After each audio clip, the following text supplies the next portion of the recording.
네, 안녕하십니까. 저는 온라인 마케팅, 그 중에서도 SNS 마케팅 그리고 인스타그램 마케팅 강의를 진행하게 된 황규진이라고 합니다. 반갑습니다. 네, 강의 시작하도록 하겠습니다. 우선 SNS 마케팅 이해, 그 다음에 채널별 특징, 그리고 인스타그램 마케팅에 대해서 좀 더 전반적으로 알아보도록 하겠습니다. 자, 우선 국내 SNS 사용률을 좀 살펴보도록 할게요. 2018년 정도까지는 페이스북이 거의 1위였다면 2020년 정도에 들어와서는 이제 뭐 조사 기관에 따라 조금 다르긴 하겠지만 인스타그램이 가장 1위로 올라왔고, 그다음에 페이스북, 밴드, 카카오 스토리, 트위터 순으로 이렇게 이루어져 있습니다. 그리고 이거는 되게 중요할 텐데, 여러분들의 어떤 타겟, 여러분들이 어떤 공략하고자 하는 그런 이제 타겟에 따라서 어떤 SNS를 사용할지를 좀 보는 게 좀 좋을 것 같아요. 그래서 자, 10대는 페이스북이 1위고, 그 다음에 인스타그램, 트위터 순, 그 다음에 20, 30대는 인스타그램이 1위로 나타나고요. 그 밑으로 페이스북, 밴드 이렇게 나타나고, 아무래도 40, 50대는 밴드가 아직까지는 1위인 것 같고, 그 다음에 2위에 카카오 스토리 이렇게 있고요.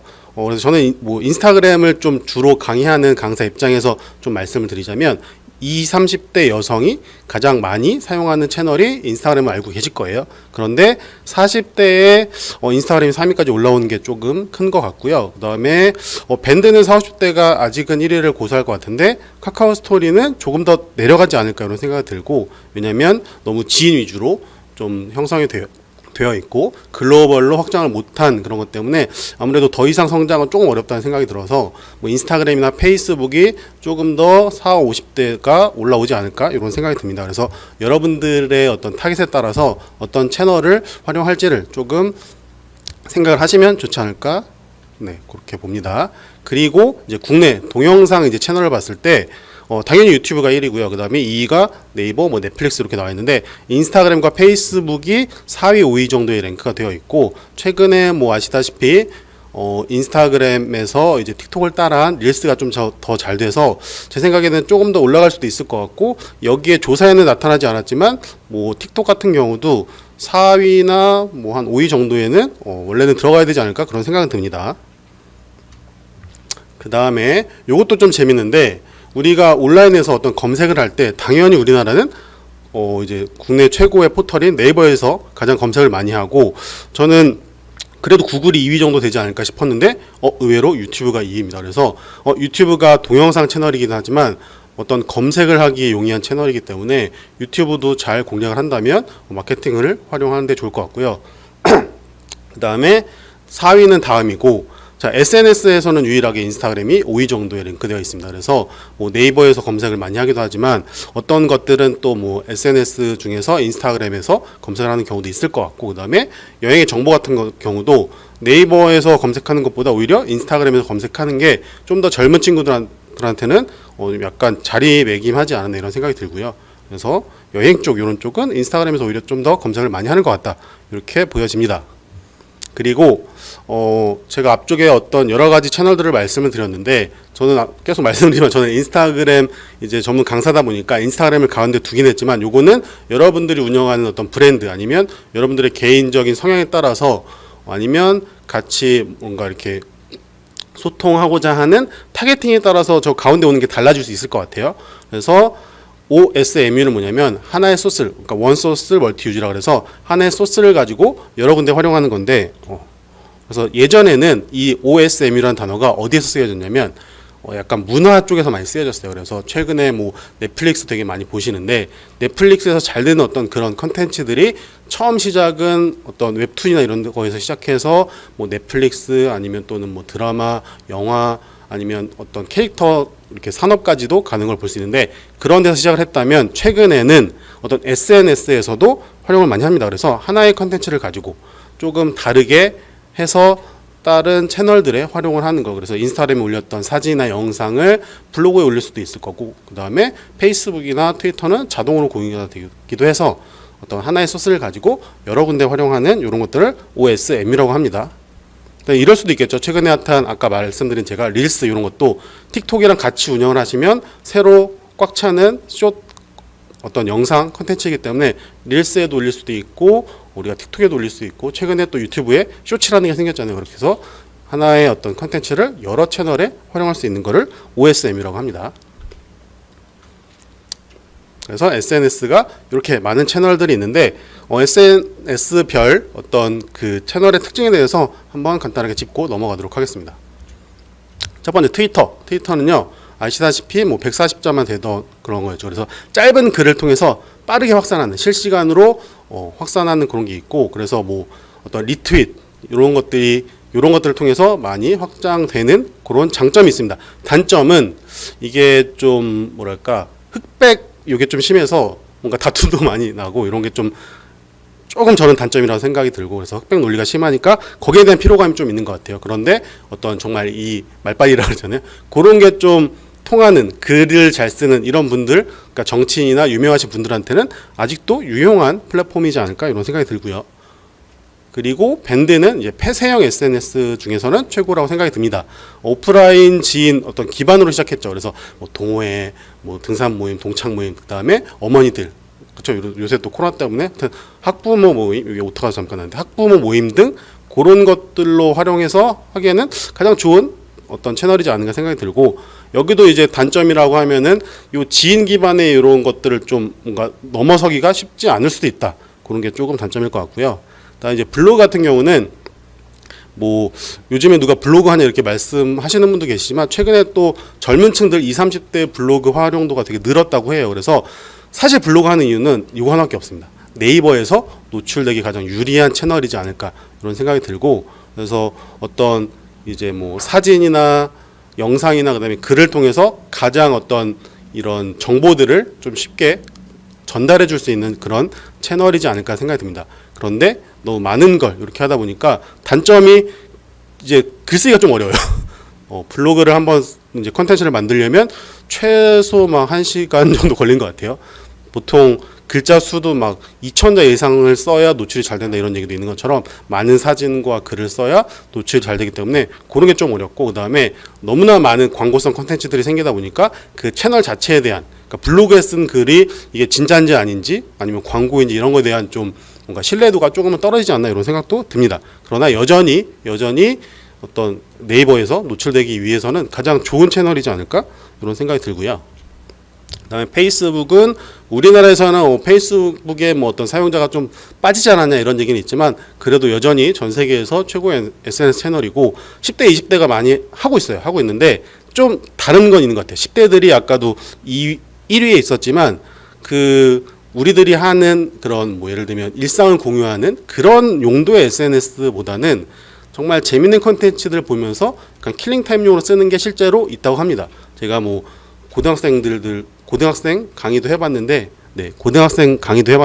그 학생들이 실제로 조금 그렇게 활용을 한다고 해요. 그래서 10대들은 조금 이렇게 시간 때우는 용도로 쓰지 않나 이런 생각이 들고, 그리고 의외로 40대, 50대가 많습니다. 그래서 어떤 이제 그 안에서 새로운 어떤 인맥을 쌓아서 뭐 비즈니스 하는 분들한테 퍼스널 브랜딩 하기에는 저는 좋다고 생각합니다. 그리고 근데 이제 단점이 아까 말씀드린 것처럼 이제 국내에서 어떤 페이지를 만들어서 열심히 운영하던 그런 입장에서 어떤 내가 컨텐츠를 올릴 때 팔로워 대비 노출이나 도달이 최근에 많이 떨어졌어요. 많이 떨어져서 그런 컨텐츠들이 인스타그램이나 아니면 다른 틱톡이나 이런저런 좀 넘어가지 않았나 이런 생각이 조금 듭니다. 그리고 카카오 스토리는 아까 말씀드린 것처럼 지인 기반의 SNS죠. 그래서 인스타그램과 카카오 스토리를 비교를 했을 때 많은 분들이 카카오 스토리가 먼저 나왔을 거라고 생각을 하지만 실제로는 인스타그램이 나오고 나서 1년 반 뒤에 카카오 스토리가 나왔어요.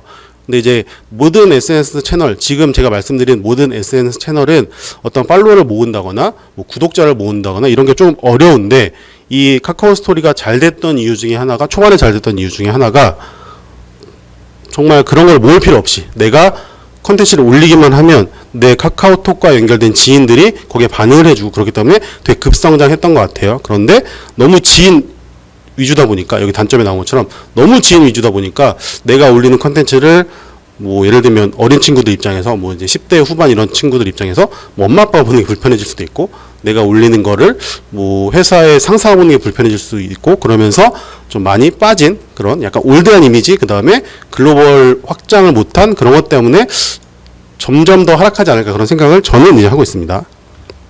그 다음에 인스타그램은 관심사 기반으로 연결된 어떤 그 다음에 비주얼이 제일 중요한 그런 SNS 채널일 것 같고, 지금 현재 우리나라에서 가장 많은 유저가 사용하고 있는 가장 핫한 채널일 것 같습니다. 아까 말씀드린 것처럼 20, 30대 여성이 제일 많이 하고 있고 40대 이상도 좀 성장하고 있고, 성장세가 사실 뭐 틱톡을 SNS로 볼 수 없지만 틱톡을 제외하고는 그래도 가장 성장세가 큰 채널이라고 할 수 있을 것 같고요. 단점이라고 하면은 뭐 블로그만큼의 어떤 정보 전달력이 한계가 좀 있을 수 있어요. 그래서 그런 게 좀 한계고, 링크나 어떤 그런 거를 이제 공유를 못 한다는 거. 그래서 그리고 어떤 비주얼적인 게 좀 중요한 그런 브랜드나 그런 컨텐츠만 좀 잘 될 수 있는 그런 주제가 약간 한정적일 수도 있는 거는 약간의 단점이지 않을까 이런 생각이 듭니다. 자, 그러면 실질적으로 인스타그램 마케팅에 대해서 좀 더 자세하게 말씀드려 보도록 하겠습니다. 자, 우선은 인스타그램 계정의 종류에 대해서 말씀을 드려보면 좋을 것 같아요. 제가 나눈 기준이긴 한데, 네, 크게는 개인 계정과 브랜드 공식 계정이 있을 것 같고요. 그 사이에 뭐 컨셉 계정, 그 다음에 브랜드 서브 계정, 커뮤니티 계정 이렇게 있을 것 같습니다. 자세히 한번 살펴보도록 할게요. 첫 번째는 개인 계정입니다.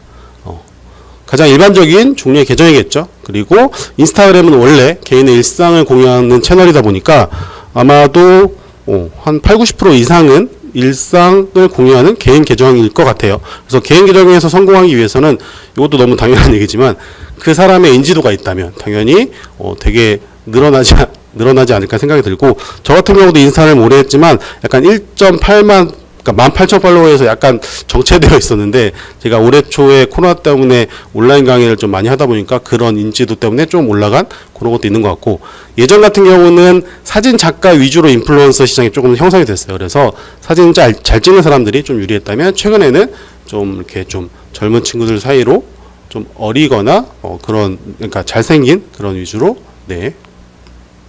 네네네, 알겠습니다. 네. 마이크 잘 들리시죠? 네.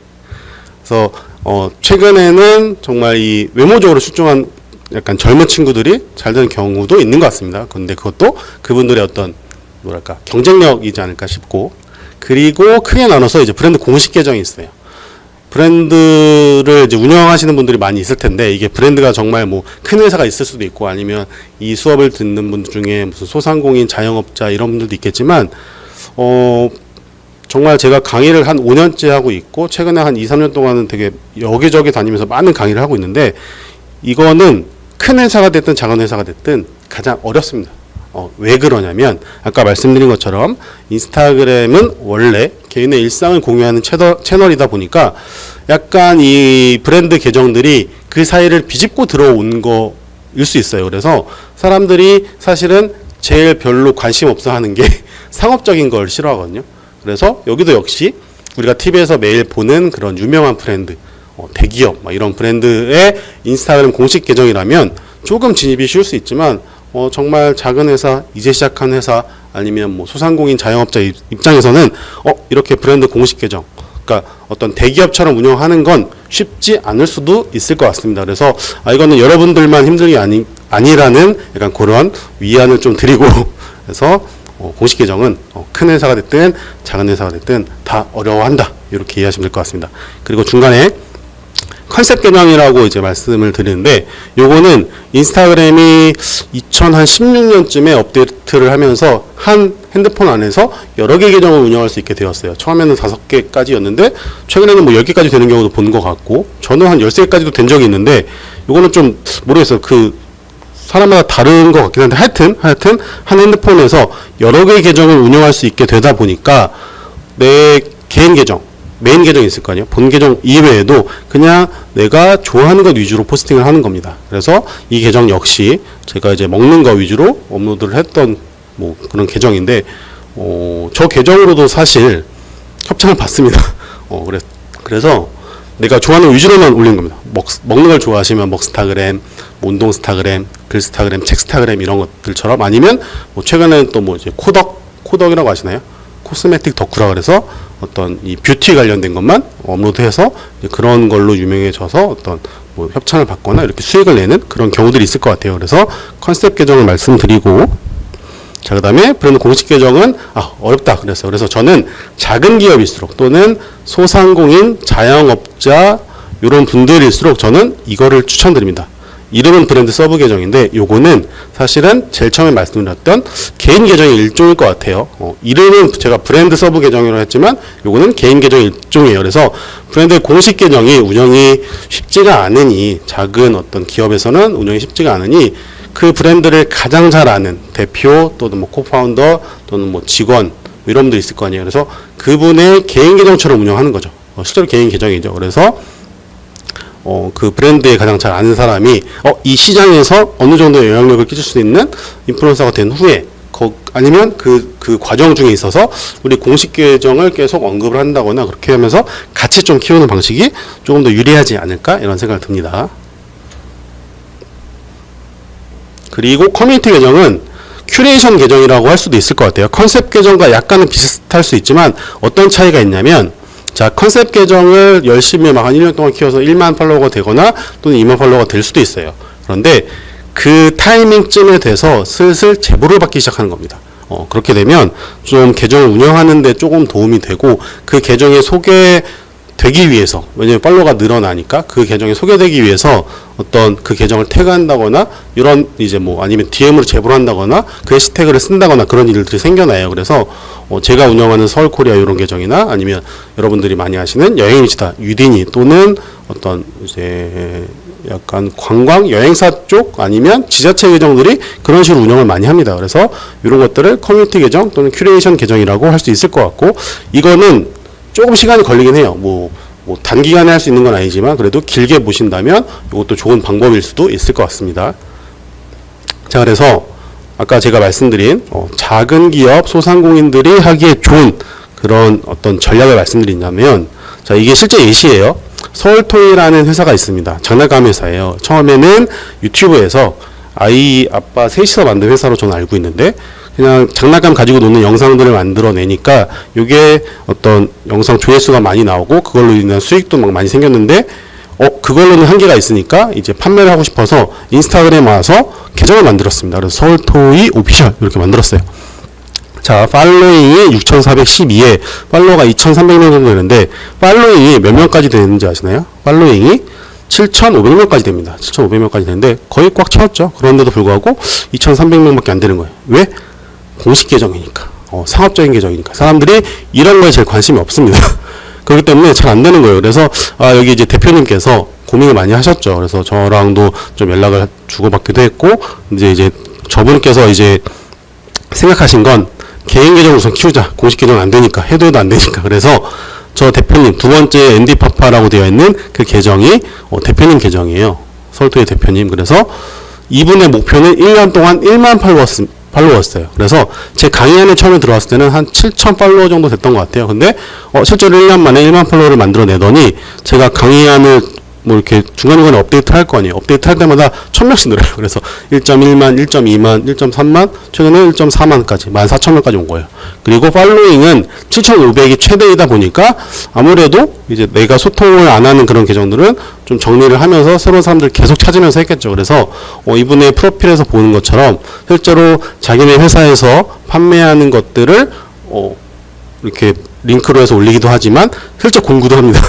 그래서 진짜로 인플루언서의 어떤 삶을 살고 계시지 않나 이런 생각이 들고, 두 번째에 계신 분도 백곰 삼촌, 데이비드 백곰, 이분도 직원이에요. 이분도 팔로우가 한 3천 정도밖에 안 됐었는데 지금 거의 한 1만까지 거의 왔어요. 그래서 이분이 이렇게 대표님이랑 이 직원 두 분께서 되게 열심히 하시다 보니까, 저 공식 계정만 했다면 이걸로 인스타그램으로 어떤 영향력을 미친다거나 아니면 뭐 수익을 낸다거나 이런 건 되게 어려웠을 텐데, 두 개를 합치니까 공식 계정에 거의 지금 한 10배 정도 되잖아요. 그래서 인스타그램에선 이런 전략이 조금 더 잘 통한다는 거를 말씀드립니다. 자, 여기도 마찬가지입니다. 세터라는 이제 회사가 있는데 되게 오래된 회사가 아니고 한 1, 2년 정도 된 어떤 그 디자이너 브랜드라고 해야 되나요? 그런 브랜드인데, 공식 계정이 있죠. 여기도 공식 계정이 한 3,300인데 가운데에 있는 플레이 세터데이의 대표님 계정이에요. 그 다음에 세 번째 있는 거는 디자이너 계정. 근데 대표님 계정이 되게 활성화가 되어 있어요. 팔로워 대비 좋아요도 많이 달리고 댓글도 많이 달리고 그 다음에 라이브도 되게 자주 하시거든요. 그래서 그런 식으로 하니까 공식 계정도 지금은 이제 뭐 되게 팔로워가 많거나 이러진 않지만 어쨌거나 여기도 되게 매출이 높은 회사로 지금 올라가고 있거든요. 그래서 이런 식으로 운영하는 걸 다시 한번 추천드립니다.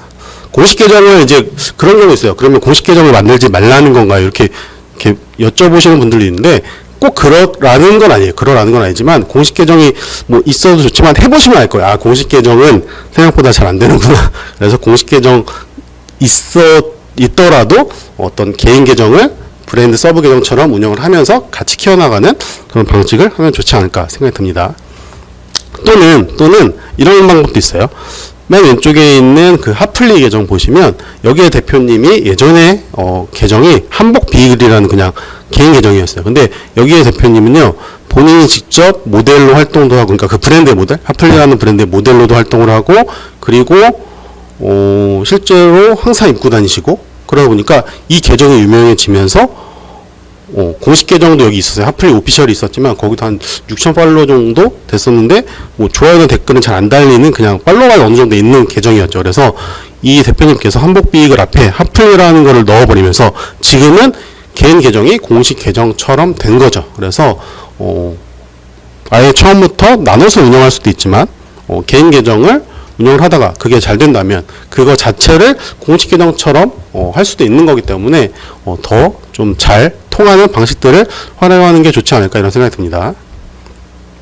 자, 그리고 이제 계정의 어떤 컨셉이나 페르소나 설정하는 방법에 대해서 말씀드려 보도록 하겠습니다. 우선은 개인 계정 말씀을 드리자면 요거는 좀 어떻게 보면 당연한 얘기일 수 있어요. 어떤 컨셉을 잡는 거에 대해서 어려워하시는 분들이 있는데 처음부터 내가 이제 뭐 예를 들면 여기 써 있는 것처럼 어떤 걸 좋아하는지 막 이런 것들을 생각해 볼 수도 있지만 처음에는 그래도 내가 좋아하는 거 여러 가지를 올려보시는 것도 괜찮을 수 있어요. 컨셉을 잡아서 나는 이것만 해야지 그러면 더 찍을 게 없을 수도 있지만 그래도 기본적으로 이걸 한번 생각해 보시면 좋을 것 같아요. 내가 뭘 좋아하는지, 좋아야 많이 하고 많이 해야 많이 찍고, 그리고 누구랑 소통할 것인지, 이런 게 내 팔로워가 될 거고 나중에 잠재고객이 될 거고 그 다음에 고객, 단골, 팬까지 가는 이런 게 되겠죠. 그래서 개인 계정의 컨셉을 위해서는 이렇게 한 번 정도 생각을 해보시되 처음부터 저것만 올리면 그것도 반응이 안 좋을 수 있어요. 그래서 처음에는 요거보다는 조금 넓게 올리기 시작하시면서 사람들의 반응이 좀 더 좋은 쪽으로 가는 게 맞지 않을까 그런 생각이 들고, 그래서 그런 식으로 개인 계정의 컨셉을 맞춰보시는 걸 추천드리고요. 그 다음에 페르소나라고 많이 들어보셨을 거예요. 고객이 될 만한 그룹을 대표하는 가상인물. 그래서 예를 들면 아까 말씀드렸던 어떤 핫플리라는 어떤 회사에서 저기는 약간 뭐랄까 되게 힙한 한복? 예전에는 생활한복처럼 그랬었는데 지금은 약간 힙한 그런 젊은 사람들이 입을 만한 그런 한복을 만드는 회사인데, 그러니까 저기서 이제 생각하는 페르소나는 아마 뭐 20, 30대 여성 이렇게 뭉뚱그려서가 아니라 20대 후반, 30대 초반에 특별한 옷을 좋아하고 그다음에 한국적인 걸 좋아하는 뭐 그런 어떤 여성 뭐 이런 식으로 좀 했을 거예요. 그래서 페르소나는 조금 되게 뭐랄까 이렇게 구체적으로 말을 하라고 하는데 그게 사실은 어려울 수 있어요. 어려울 수 있기 때문에 아까 말씀드린 것처럼 자, 뭐 서울토이도 마찬가지고 핫플리도 마찬가지고 이 대표님이 이 브랜드를 만들고 이거를 운영하는 어떤 입장에서 보면 나랑 통하는 어떤 그런 내 타겟이나 소통하는 또는 뭐 이런 팔로워들 그런 것들이 다 보통 나랑 거의 비슷할 거예요. 연령도 그렇고 성별도 그렇고 서울토이 대표님이 아기를 키우는 것처럼, 그다음에 핫플리의 대표님이 실제로 그런 걸 좋아하는 여성인 것처럼, 그래서 직접 내가 인플루언서가 된 후에 뭐 브랜드를 런칭하거나 또는 그 개인 계정을 브랜드 공식 계정처럼 하는 게 요 페르소나를 너무 어렵게 생각하면 이제 한두 끝도 없으니까 나한테 맞춘다는 얘기예요. 나랑 비슷한 취향을 가진 거를 페르소나로 해서 그렇게 하시는 게 좀 좋지 않을까 생각이 들고, 너무 어려우니까. 그래서 이런 계정의 정체성을 찾는 겁니다. 이거는 개인 계정도 마찬가지고 또는 브랜드 계정도 마찬가지입니다. 그래서 계정의 정체성 또는 브랜드 철학 등을 한 문장으로 표현해 보는 거예요. 그래서 처음에는 이게 어려우실 거예요. 그래서 다른 브랜드에서 찾을 수 없는 것, 그 다음에 그러니까 이제 소비자 입장에서 내가 가진 문제를 해결해 주는 어떤 것, 그 다음에 뭐 내 브랜드가 없어지면 안 되는 이유, 그리고 너무 모르겠으면 실제로 주변 사람들이나 아니면 우리 소비자가, 우리 고객들이 이 브랜드는 이래요, 당신은 그래요, 이렇게 해주는 어떤 그런 단어들이나 말들이 있을 거 아니에요. 그래서 그런 키워드들을 막 적어 보시는 거예요. 그리고 나서 그거를 한 문장으로 만들면 이게 브랜드 철학이 돼요. 그래서 그거를 뭐 캐치프레이즈처럼 사용할 수도 있고 또는 SNS, 인스타그램에서 사용하실 수 있을 거예요. 예시를 보여드리겠습니다. 자, 저는 어떻게 해놨냐면, 자, 요 소개란에 사진 찍는 인스타그램 전문가 이렇게 되어 있습니다. 저는 왜 이렇게 했냐면, 실제로 인스타그램 강사분들이 지금 되게 많이 생겨났는데, 그분들은 대부분 마케터 출신이시거나 아니면 다른 SNS 채널을 하시다가 넘어오신 분들이 많으실 거예요. 예를 들면, 블로그를 이제 전문으로 하시던 분들이, 인스타그램이라는 채널이 핫해지니까 여기저기서 또 뭐 이제 제안이 오거나, 그러면 나도 잘하고 싶으니까 많이 또 배우실 거 아니에요. 그렇게 해서, 인스타그램 강사로 뭐 활동을 하신 분이 있을 텐데, 저는 사실 그런 건 아니었고, 실제로 그냥 사진이 좋아서 인스타그램을 오래 하다 보니까 어떻게 해서 팔로워가 막 20만 넘게도 됐고, 그렇게 해서 퇴사를 하면서 이제 강사로 하게 된, 그러니까 약간 이 다른 강사분들과는 좀 다르다는 걸 보여주고 싶었던 거예요. 그래서 저는 사진 찍는 인스타그램 전문가로 이렇게 한마디를 적어서 제 소개란에 이렇게 넣었고, 그다음에 뭐 두 번째 이제 제가 뭐 요 아나운서 분이 있고, 그다음 세 번째도 이분도 보면은 그 제시 아카데미라는 그런 곳인데, 저기도 공식 계정이긴 해요. 제시 아카데미니까. 그런데 약간은 개인 계정처럼 운영하시고, 그 다음에 여기에도 보면은 반영구로 성공하는 법 뭐 이렇게 해서 좀 뭔가 이 브랜드에 대한 아니면 저 사람에 대한 그런 것들을 한마디로 볼 수 있게 이렇게 프로필에 딱 이렇게 나타냈죠. 그 다음에 어떤 브랜드 공식 계정에서도 카플렛이라는 회사가 사실은 여기가 그 렌터카 회사예요. 렌터카 회사인데 렌터카 회사, 저 카플렛이라는 회사에서 고객들을 좀 조사를 해봤더니 70% 이상이 여행을 가는 그런 이제 커플이나 가족이거나 보통 이렇대요. 그래서 그러면 렌터카 회사에서 인스타그램에서 좀 잘 되려면 뭐 차에 대한 얘기만 하면 되게 재미없고 막 그럴 거 아니에요. 상업적으로 될 수밖에 없고. 그래서 여기서 이제 여행에 미치다나 아니면 제가 운영하는 뭐 이제 서울코리아 계정처럼 이 여행지에 대한 예쁜 사진들이나 정보들을 공유하는 계정을 만든 거예요. 그렇다 보니까 좀 성장을 했고, 그래서 여기에 이제 그 소개란에도 배달받는 렌터카 카플렛 이렇게 했었더라고요. 지금은 조금 바뀐 걸로 알고 있는데, 그래서 이런 식으로 하는 방법 좋을 것 같고, 그 다음에 하플리도 이렇게 나와 있고, 세 번째도 보면 여기 대표님도 쉬비치라는, 이거 아시는 분도 있을 거예요. 우리나라 되게 오래된 수영복 브랜드인데 쉬비치라는 브랜드를 하고 계시는데, 코로나 때문에 매출이 10분의 1도 아니라 거의 한 100분의 1로 매출이 정말 하락했다 그러시더라고요. 그래서 어쩔 수 없이 그냥 살아 남아야 되니까 여성복 브랜드를 하나 만드셨어요. 리모아르라고. 그래서 그 브랜드 두 개를 운영하시는 대표님인데, 저분이 실제로 제주도에서 이제 왔다 갔다 하시더라고요. 애들은 제주도에 있고. 그래서 그 아예 이름 안에다가 좀 요즘 사람들이 좋아하는 제주도 생활 이런 거에 대한 로망도 넣으면서 본인이 하는 일 같은 걸 넣었고, 그다음에 이분 실제로 성함이 이제 방신아 대표님이거든요. 그래서 디자인하는 제주도 신화원이 이렇게 해서 제가 같이 좀 세팅을 해드렸던 기억이 있는데, 그래서 이렇게 딱 한 문장만 봐도 이 사람이 뭐 하는 사람이고, 그렇죠? 이 사람의 특징은 뭐고 이런 것들이 나타낼 수 있을 것 같아요. 그래서 제가 말씀드린 이런 키워드들, 나를 나타내는 아니면 내 브랜드를 나타내는 이런 키워드들을 넣어서 이렇게 한 문장으로 만들어 보면 좋지 않을까 그런 생각이 듭니다. 자, 그 다음에 이제 컬러 톤 앤 매너도 있는데, 자, 보통 이제 뭐 우리 브랜드의 로고 색감으로 하거나 또는 우리 브랜드를 대표하는 어떤 대표 제품, 시그니처 제품의 색상을 활용하는 경우가 있을 수 있을 것 같아요. 그래서 다니엘 웰링턴이라고 시계 회사인데 그 인플루언서 마케팅으로 되게 유명한 회사거든요. 저도 실제로 받아본 적이 있고, 근데 저 다니엘 웰링턴의 어떤 로고가 그 블랙과 어떤 골드로 되어 있잖아요. 그래서 그 색감으로 스토리 하이라이트 커버를 맞추고 그 밑에 컨텐츠들도 그렇게 하니까 전체적으로 되게 고급스러운 이미지가 됐어요.